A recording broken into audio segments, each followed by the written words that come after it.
Assalamualaikum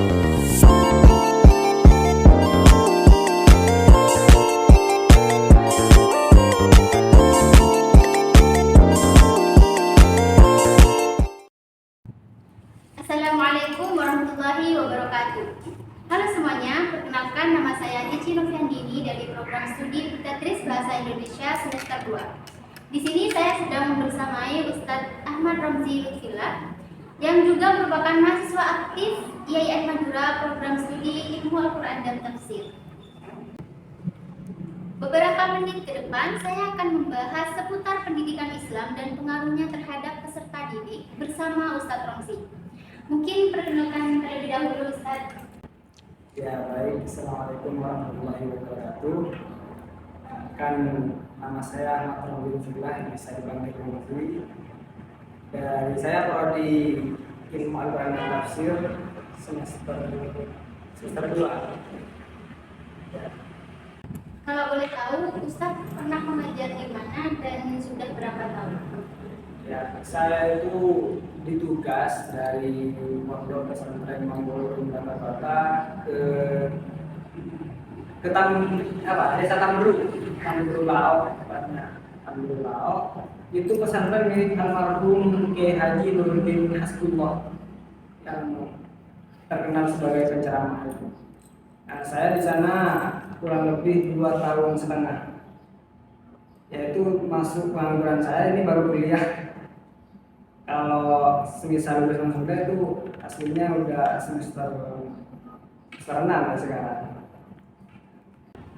Ustaz mengajar apa di tempat tugas? Kalau saya pribadi itu tidak ditentukan mengajar. Oh ini Ramzi mengajar bagian ini itu tidak ditentukan. Tapi lebih apa ya, di MTS saya juga ngajar, di madrasah juga ngajar. Tapi di setiap saya mengajar itu tidak mata pelajarannya itu tidak tetap, kadang fikih, tauhid, tasawuf dan lain sebagainya. Nah, kalau di kegiatan KBM yang selain di sekolah itu saya lebih difokuskan pada ilmu faraid tentang waris itu. Dari yang sudah disebutkan Ustaz tadi seperti fikih, tauhid dan ilmu faraid itu kan merupakan satu bidang dari pendidikan Islam. Menurut Ustaz, apa sih pendidikan Islam itu? Nah, untuk pendidikan Islam itu adalah sebuah kurikulum dan pembinaan karakter tersendiri yang bernuansa Islam. Jadi dari sistem pembelajaran atau pembelajaran yang dikasih pada anak didik itu semuanya bersifat Islami ya, seperti itu. Jadi kan banyak ya, bukan banyak, ada lembaga yang namanya saja ya lembaga Islam, tapi sistem atau konsep pembelajarannya di dalam itu tidak masuk pada tidak mengikuti hukum Islam itu sendiri. Kadang satu kelas itu disatukan antara laki-laki dan perempuan. Kalau lembaga yang memang pendidikannya itu Islamisasi, kalau yang benar Islam banget, itu antara laki-laki atau satu sekolah antara laki-laki dan perempuan itu tidak disatukan. Bahkan dari guru dan murid itu ketika gurunya laki-laki atau muridnya itu perempuan, itu kadang ada yang diberi pemisah, kayak orden agar ya yang murid tidak ada tatapan antara murid dan seorang guru. Itu yang harus pendidikan Islam. Jadi bisa dikatakan yang nuansanya Islam banget itu memang benar-benar menjaga dan sesuai dengan nilai-nilai Islam saja. Ya. Menurut Ustadz, kalau ketika Ustadz mengajar pada peserta didik itu menggunakan metode apa? Menggunakan metode apa ketika belajar? Ketika transfer ilmu, artinya Ustadz ketika mengajar. Metode pembelajaran atau belajar mengajar itu saya yang pertama menjelaskan terlebih dahulu menjelaskan materi yang akan dipelajari terlebih dahulu. Ketika kalau saya menyuruh anak didik langsung menghafalkan materinya, itu mereka lebih susah. Nah, kenapa saya memilih menjelaskan terlebih dahulu? Karena ketika mereka mengerti terhadap apa yang dipelajari, itu mereka lebih mudah untuk menghafal atau mencerna dari materi itu sendiri. Nah, kalau ada salah satu anak didik itu tidak mengerti apa yang dia pelajari, itu saya tidak mengizinkan untuk mereka melompati ke mata pelajaran yang sudahnya, tetap stagnan di situ sampai dia benar-benar mengerti dan paham dan bisa menjelaskan apa yang dia pelajari. Jadi Ustaz itu berfokus bagaimana caranya untuk peserta didik itu benar-benar paham, jadi tidak hanya sekedar selesai materinya, namun juga gimana caranya benar-benar paham dan bisa, dan harapannya bisa diterapkan juga.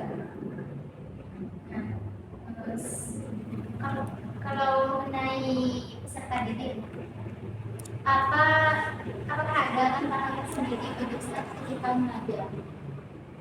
Banyak, kalau tantangan itu banyak. Sebenarnya tantangan paling besar untuk saya dalam mengajar anak didik itu cara mempengaruhi mereka. Bagaimana kita itu memberikan mereka itu cinta terhadap apa yang mereka pelajari, bukan cinta terhadap saya, bukan cinta. Saya lebih memfokuskan mereka itu cinta terhadap apa yang mereka pelajari, bukan cinta kepada gurunya. Nah, kalau mereka cinta terhadap apa yang mereka pelajari, itu semuanya akan ikut.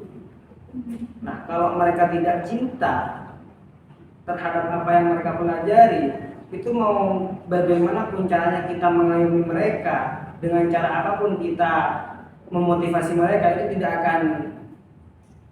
akan masuk pada diri mereka.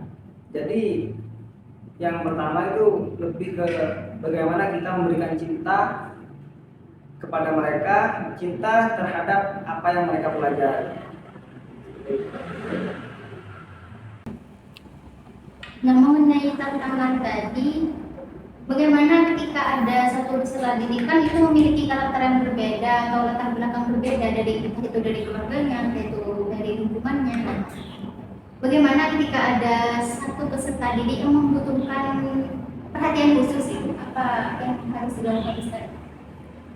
Iya, sebenarnya memang jelas satu persatu dari anak didik itu karakternya tidak sama, dan cara pengayomannya juga harus berbeda. Ada yang benar-benar diberi motivasi satu kali untuk mereka langsung bisa mengerti. Ada yang mereka benar-benar benar-benar nakal, benar-benar tidak mau mendengarkan nasihat atau motivasi dari gurunya.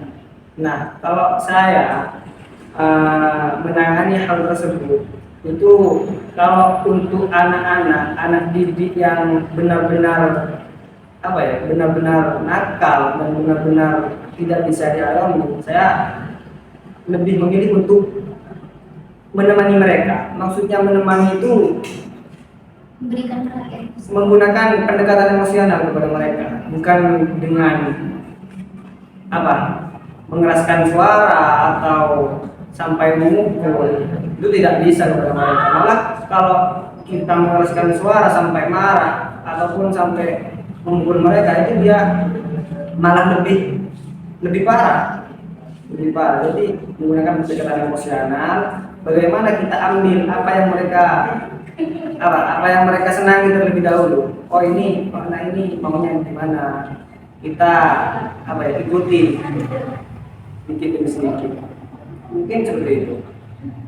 mengenai peserta didik yang Ustaz itu golongannya itu adalah nakal, itu kira-kira menurut Ustaz apa yang menyebabkan mereka itu seperti itu? Apakah dari pendidikan keluarganya atau bagaimana? Sebenarnya kita tidak bisa menyalahkan murid Nah, dengan sistem belajar mengajar ketika ada seorang murid itu yang nakal ataupun apa ya, tidak pernah mendengarkan apa kata gurunya, itu jangan pernah kita menyalahkan anak murid, anak didik itu. Yang salah itu pasti kita. Nah, itu kembali ya pada penjelasan saya yang tadi, bagaimana kita memberi mereka cinta terhadap apa yang mereka jalani, apa yang mereka pelajari. Nah, itu satu-satunya cara. Nah, sampai saat ini jujur saya pribadi tidak masih belum menemukan itu gimana caranya memberikan mereka itu cinta terhadap apa yang mereka pelajari, apa yang mereka jalani. Itu sangat sangat sulit. Nah, saya analisis mungkin dengan pendekatan emosional. Kita dekati anak-anak itu, kita turuti apa maunya, lalu kita bujuk sedikit demi sedikit, berikan motivasi sedikit demi sedikit. Mungkin mereka itu lebih merasa canggung kepada kita.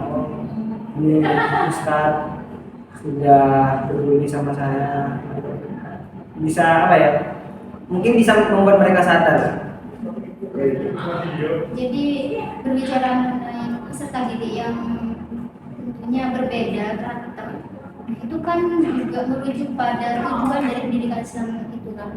Nah, sejauh ini selama Ustaz mengajar, menurut saya itu bagaimana peran dari pendidikan Islam itu tersendiri bagi para peserta didik? Tujuan utamanya sebenarnya itu bagaimana?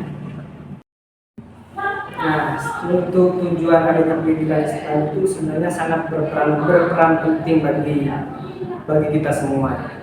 Tujuannya itu kan yang pertama menurut saya ya tujuan adanya pendidikan Islam itu demi tetap menjaga apa yang telah diajarkan oleh para rasul-rasul seperti para nabi dan para ulama, para wali itu agar tetap tidak hilang.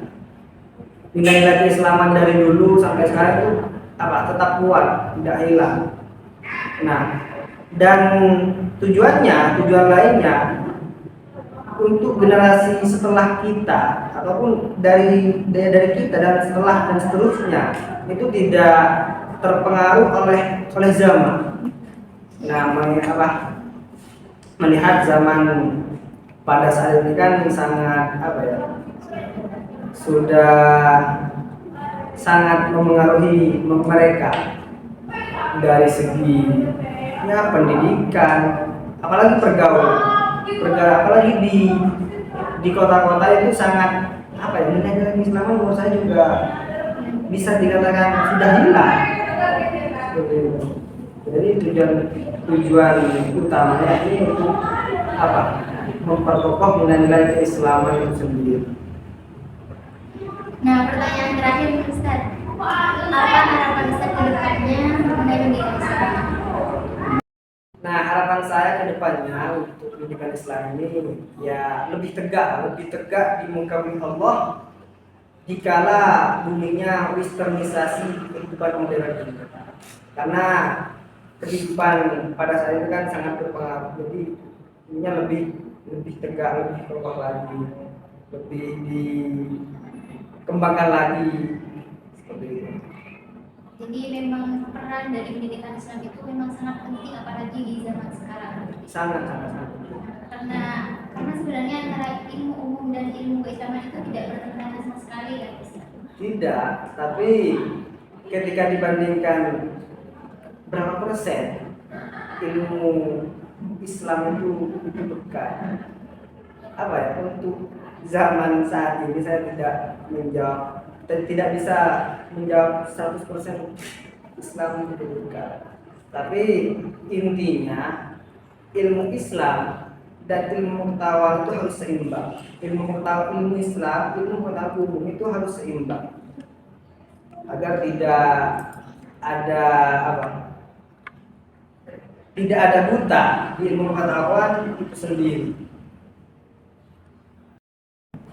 Baik, itu saja pertanyaan dari saya Ustaz. Terima kasih atas kesempatannya dan Semoga apa yang disampaikan Ustaz itu juga menjadi suatu pembelajaran bagi yang sudah menonton video ini.